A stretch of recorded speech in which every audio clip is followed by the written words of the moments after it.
আমি ডাঁটাগুলো ধুয়ে না ছুলে এরকম লম্বা লম্বা করে কেটে নিয়েছি। আগে থাকতে জল গরম বসিয়েছি, আমি এর মধ্যে বয়েল হতে দেবো ডাঁটাগুলো।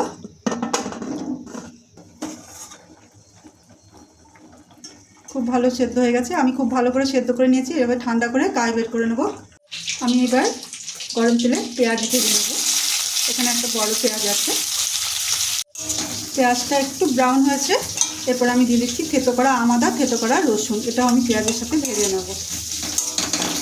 সামান্য একটু ভেজে নেওয়ার পর আমি এবার দিয়ে দিচ্ছি গরম মশলা গুঁড়ো, গোলমরিচ গুঁড়ো একটু বেশি আছে, আর দিয়ে দিচ্ছি হলুদ।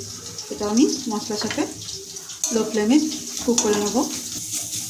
মশলা ভেজে নেওয়ার পর আমি এবার দিয়ে দিচ্ছি বয়েল করা চিকেন গুঁড়ো। এটা পেঁয়াজ রসুন আদা দিয়ে বয়েল করে গুঁড়ো করে নিয়েছি। এটা আমি ভেজে নেব মশলার সঙ্গে। আমি এরপর এর মধ্যে দিয়ে দিচ্ছি লঙ্কা কুচি আর দুটো মাঝারি সাইজের আলু বয়েল করে নিয়েছি। এটা আমি এর মধ্যে দিয়ে চিকেনের সাথে কষিয়ে নেব।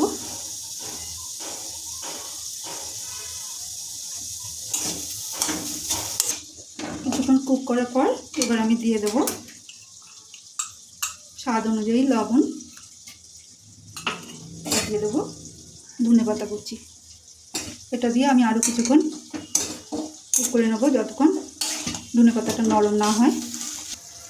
আমার এটা কুক হয়ে গেছে, আমি এটা নামিয়ে ঠান্ডা হতে দেবো। আমি পুরো ঠান্ডা হতে দিয়েছি, আর এর ফাঁকে আমি সজনে ডাঁটার কাইগুলো বের করে নিচ্ছি।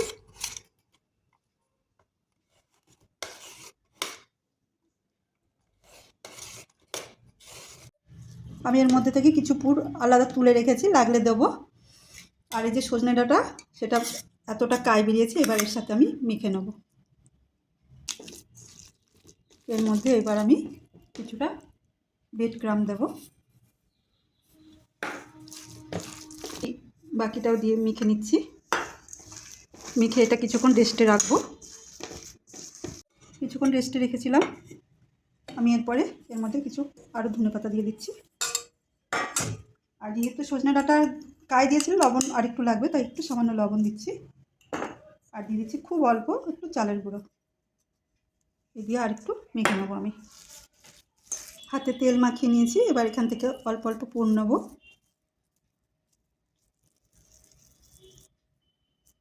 গোল গোল শেপ দেবো।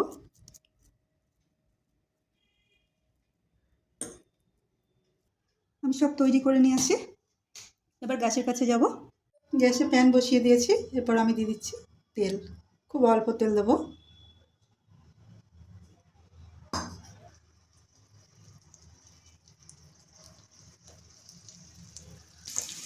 এটা কিছুক্ষণ রাখার পর একটু কালার আসবে, তারপর আমি এটা উল্টে দেবো। এবার আমি পাকোড়াগুলো উল্টে দেবো। পাকোড়া বা টিকিয়া এই উল্টে দিয়ে এবার একটু গ্যাসটা একেবারে ঝিমি করে দেবো। আর একটু লাল লাল করে ভেজে নেব।